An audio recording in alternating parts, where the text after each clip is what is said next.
Thank you guys for being here. We're going to continue our study on the lessons from the mountain series that we've been doing. So we're going to be starting tonight the book of Acts, Acts chapter 1. A couple of announcements while you're finding that. Of course, we have our Thanksgiving dinner this Saturday at 6 o'clock. So, of course, you're welcome to come to that. We want you to be there. And then this Sunday, don't forget, we have our church work day immediately after service. So we're going to have pizza delivered. We'll eat pizza. We'll change clothes. And then we'll do a church makeover / cleaning. So I'm looking forward to that. We've been in here about 10 months now, and we haven't changed much since we moved in. So I'm looking forward to kind of taking another step forward and kind of giving us a makeover. So excited about that. So Acts chapter 1, we're going to be at verse 11. Verse 11. Which also said, Ye men of Galilee, why stand ye gazing up into heaven? This same Jesus which is taken up from you into heaven shall so come in like manner as ye had seen him go into heaven. So they're saying, Jesus is gone at this point, obviously, and they're talking, he's left, but he's going to come back again. He's going to come back again. So now we're going to go to Zechariah 14:4. Zechariah 14:4. The Bible says this, and his feet shall stand in that day upon the Mount of Olives, the Mount of Olives. So I want to talk to you for a few minutes today on the Mount of Olives and how it represents hope for his return. Hope for his return. The Mount of Olives is a mountain that's full of stories. It saw Jesus pray. It saw Jesus weep. It saw Jesus teach. It saw him bless and warn and comfort. And we've also seen a lot of betrayal. It saw a lot of triumph. So much has happened on this mount. But above all, it saw a moment so glorious that heaven had to pause. Earth paused to take in what was happening, and that was the ascension of Jesus Christ. A monumental event happened at this mount. If Calvary was the price that was paid, if the tomb is where death was defeated, if the upper room is where Christ allowed us to receive his power, then the Mount of Olives is where the church is going to receive hope. We have this mount to look at, knowing that there is hope because he will return the same way that he left.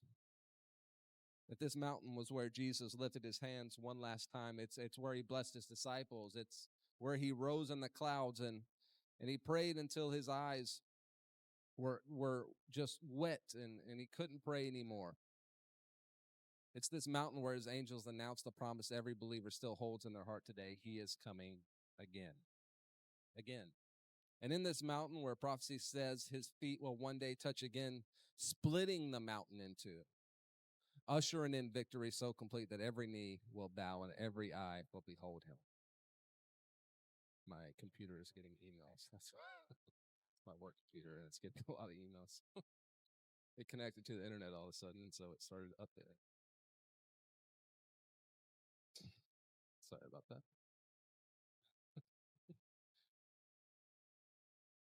Yeah, I guess. And so this mountain is where prophecy says his feet will one day touch again, splitting them in two and ushering in a victory so complete that every knee will bow and every eye will behold him. The Mount of Olives reminds us that Christian life is lived between two ascents, the day he went up and the day he's coming down. Christians are formed between these days and these events because I've heard it said that we're living in the end times, but the reality is the second that Christ ascended, the end times started.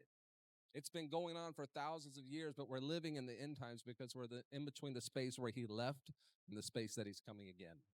That's the day that we live in today, and we live in that space, the space of hope, the space of expectation, mission, this place of readiness, waiting on that return. That's the space that we live in today, a place of hope, because we know he is returning.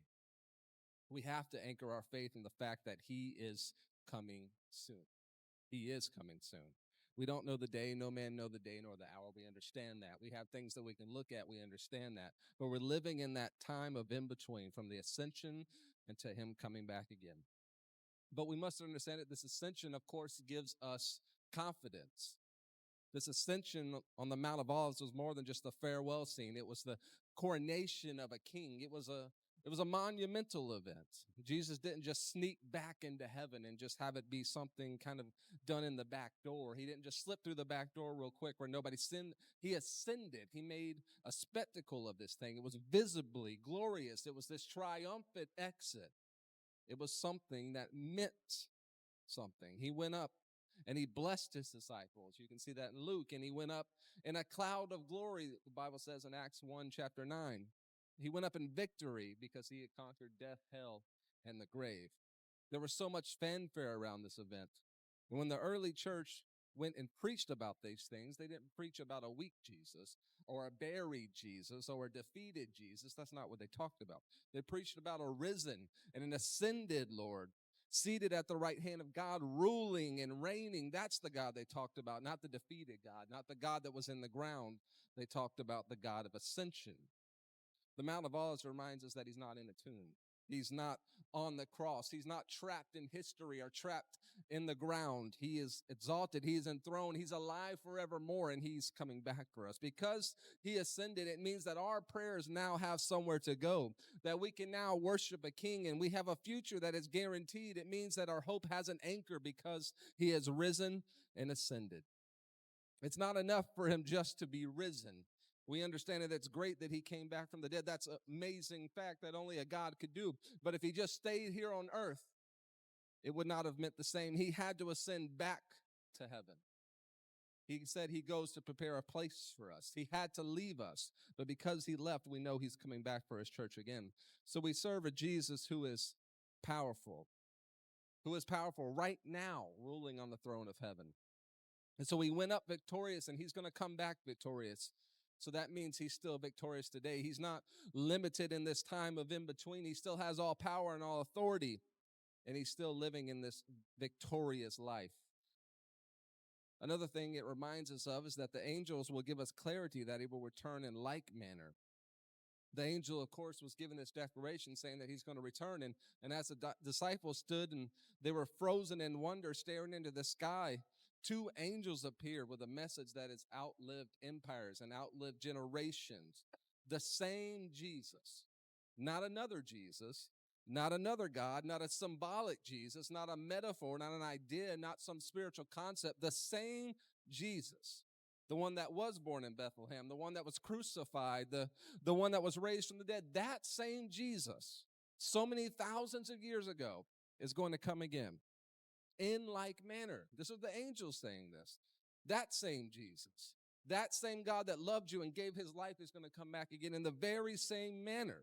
So if he's coming back in the same manner, then we have to look at how he left, boldly, visibly, from the Mount of Olives in a cloud of glory. So how will he return if that's how he left? The same way, boldly, visibly on the Mount of Olives in a cloud of glory. It's going to be very evident because only one person could do that. The same Jesus. The second coming of Jesus will not be vague. It's not going to be just symbolic. It's not going to be something that's spiritualized. It's literal. It's a literal coming. It's a certain, it's an unstoppable. It's a near thing that will happen. It's going to happen. A lot of people think that Jesus will come back and they could miss it. You're not going to be able to miss the coming of God. You will know that he has come. No man will be confused as to what has happened in that day. They will know that God has come and they have seen the second coming of Jesus Christ. There will be no questions about that event.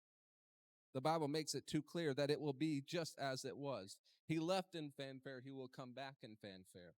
So Zechariah 14 says his feet will stand on the Mount of Olives again, splitting it from east to west. The Mount of Olives. We know that he will come back the same way. Revelation 1:7 also says that every eye shall see him. That means everybody's going to know what's happened. Somehow they will see him. So many people ask, how can that be done? God is God. What do you mean, how can that be done? Also, if you're not physically there, we have ways to record these days. We have live streams. We have all these things. Every eye shall see him. I don't know if it means our literal every eye that walks outside will see this light and know, or we'll just see it through the media. I don't know. But every eye shall see him. That, to me, probably means because of the different time zones, we'll use some sort of advanced technology to see this feat. That's, if I had to guess, that's what I would say. because there's going to be people sleeping on one side of the world that's not sleeping on it. So there's no way every eye can be awake at the same time. The likelihood of that is zero. But the likelihood of every eye seeing is high with our technology. Opinion, I don't know how God's going to do it, but he's God. He's going to do it. So he left from the Mount of Olives and he's going to return to the Mount of Olives. But the promise is clear. What went up will come down. He left in blessing, he's going to return in glory. So the Mount of Olives is calling us to hope. That's the reminder here that there's hope because he left in this glory and he's going to come back in this glory, but he has not forgotten us during that. We have hope because we're waiting for this coming back. Every time we open our Bibles, we find a God who keeps his promises. He never once lets us down on those promises. And every prophecy is fulfilled in the first coming, guarantees every prophecy of the second coming that's going to be fulfilled. So he fulfilled so many prophecies when he came the first time. So many. A child will be born unto you. These things will happen. All of them happen. Prophecies fulfilled that were wrote years and years and years before that could not be coincidence. And now there's been prophecies spoken again in the book of Revelation and some of these other Bible books that are just elaborate declarations that cannot be coincidence if they come to pass. And we're seeing some of them come to pass today. And you can't look at this and say it's just some man-made, made-up kind of belief in this characterized book that's a fun fictional read. You can't say any of those things because too many things are happening. Prophecies are coming true. And so just as surely as he was born, he was crucified, he rose again, he ascended, he's going to return. And the Mount of Olives is a reminder that this history is not aimless. This book has meaning. It says that evil will not triumph. It says that suffering will not last. It says that death does not have the final word on your life. And it says things like you are not abandoned. And it says things like the king is not distant and our labor is not in vain. And that means our hope is not misplaced. It's in something that's factual. So we have a reminder that the Mount of Olives is a place of hope because it's a true word that God has said will come to pass. He will come back. And if he's going to provide and prove everything true that he's done, then that means everything we read in this word is true. But the world today is growing darker. They're growing darker every second, every minute that goes by. The world is getting darker and darker and darker. The Bible says in the last days, it'll be like the days of Noah. The days of Noah were so bad, he could only find one person righteous in all the world. That's a terrible situation to think about, that in those last days, he could only find one person. And the Bible says we're getting towards those days like the days of Noah. And that means out of all the people you run into, there's probably good people, people with good intentions, but they're missing something. They're missing this core piece, this relationship with God. There's people walking today that are misled, that think they're in a good place with God, but they've been misled. And it's going to be like that in the days of Noah, where there's only a handful of people that have actually connected with God in the way that he wants us to be connected.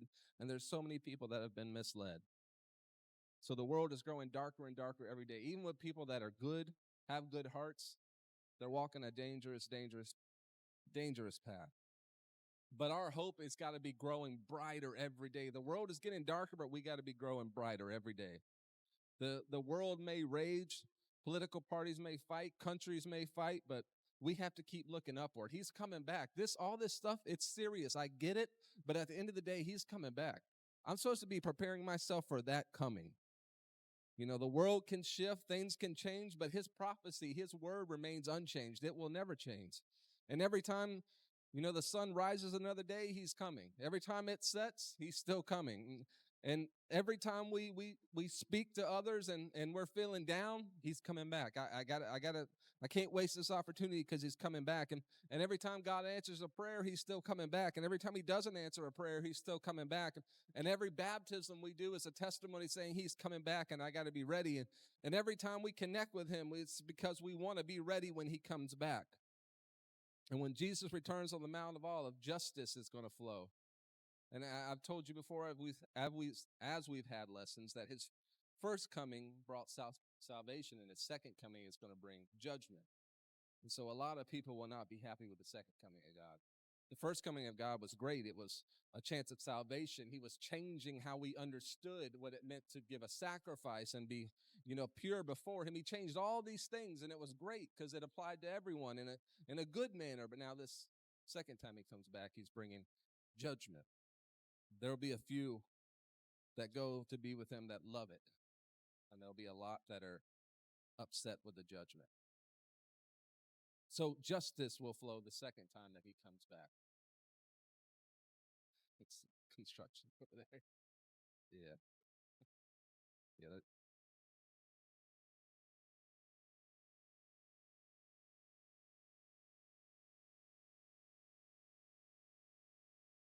Yeah.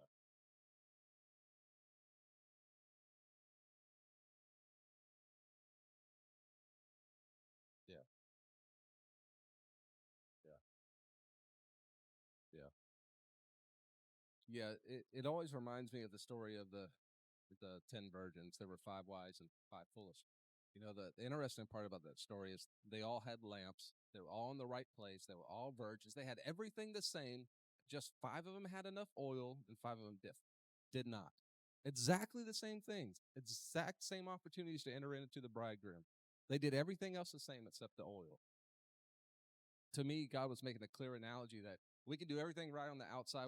We can go and do all these things and appear to be great, but man, the inside, your heart, how does your heart look is what really matters. You can fool others.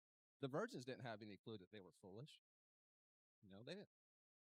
Somebody else labeled them wise and the other one's foolish. They didn't do that. And they probably thought they had time. Sure, he hasn't come this whole time. Just go. You got time. Go off and find some more oil. But they weren't ready at that moment. It was just the oil, the Spirit. How is your interaction with the Spirit? What's your relationship like with God? That's going to be what separates so many people when they get to that day of judgment. They've probably come to church. Well, the Bible says they'll even say they've done things in His name. They cast out devils and they did all these great things in His name. He's going to say the same thing. I do not know you. There's too much Bible that says the relationship with God is too important. And too many people think they're doing the right thing because they go to church. That's about it. And they'll talk about God. They'll live a good life, but the Bible says too many times that your relationship is way too important. You can't just do one and expect it to be okay. God's looking for a relationship, and so many people are walking today, and I think a lot of people will be upset at that second coming because they think they're ready, but they don't have enough oil. They've done everything else right, but they're just missing that relationship. That's scary to imagine that you're going to get to heaven and hear the words, "Depart from me, I never knew you." Mm-hmm.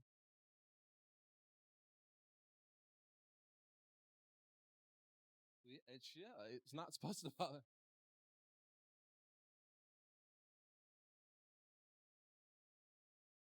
Yeah, yeah,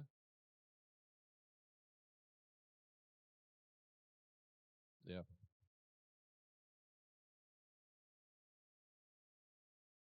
yeah,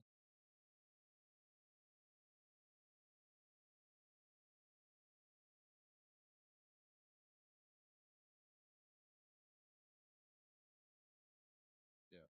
No, you're supposed to walk in that boldness. There's a reason why Paul in the Bible says, "Follow me as I follow Christ." He was so sure of what he was doing, he wanted others to follow him because you might not know what to do, but I know I'm doing the right thing with God.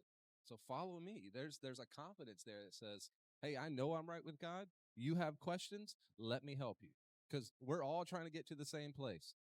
And there's this I could talk about the people I could talk about lots of people today that have good intentions, but man, they are missing out. There's so many people today, they say things like, "Oh, we're all serving the same God and we're just doing it in different ways." Bible doesn't say that.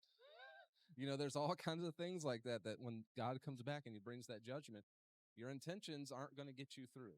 It doesn't matter that you can say things like, "We just need to coexist and we're all serving the same God. We call him different things and we call him voodoo," whatever those other gods are.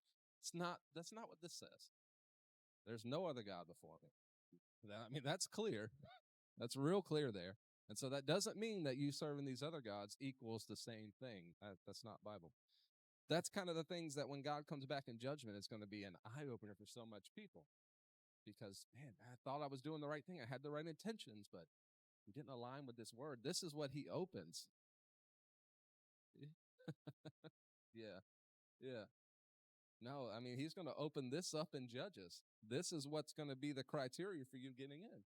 And so if you've adhered to this, then obviously you got a relationship with God, because you're not going to read this and not be convicted. You're not going to read this and not say, man, I don't need to talk to God today. No, this is going to be what you're judged out of. Did you live according to this? And is your name in the Lamb's Book of Life? That's the two things.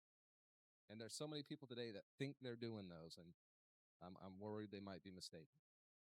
So we have hope because we know He's coming back. That's what we want. But the Bible talks about how it's hope for some and destruction for others, and it's going to be a lot of destruction. The Bible talks about how wide's the path to destruction, narrow is the gate. So there's a lot of people trying to get through this narrow gate to be with God, but they're actually heading down this wide path of destruction. But for us, there's hope in that second coming, and so many others, there's judgment. So the Mount of Olives represents so many things. There's so many biblical things we could look at. But today we need to see it as hope. And I know I'm kind of speaking doom and gloom, because for some people it is doom and gloom. It's the worst thing they could ever have happen to them. There is nothing worse. And if somebody listening to this at some point feels a little bit of conviction over that, you should listen. You should listen to that conviction. If you're not sure that you're ready for His coming, you need to do something about it. To this very moment, whenever it is, you need to do something about that, because He could come back at any moment for you. It could be tomorrow. Who knows when you are going to meet Jesus? You can't just say, well, He's not going to come back for His church tomorrow, so I'm good. You might not be alive tomorrow. None of us are guaranteed another second. You got to do something about that today. So if you feel anything about, I'm not sure, you need to do something, because it's hope for all of us that He's coming, because we know that He's coming back, and we're going to live with Him in eternity, and we're not going to have any more pain and sorrow and suffering, and it's going to be a joyous occasion, worshiping all the time. It's just going to be the perfect environment, the best place you could ever live in. And then for so many people, it's going to be the worst place they could ever live in. There's going to be this stark contrast between the two. And I don't know about you guys, but I definitely do not want to be living anywhere near a place where God's presence isn't.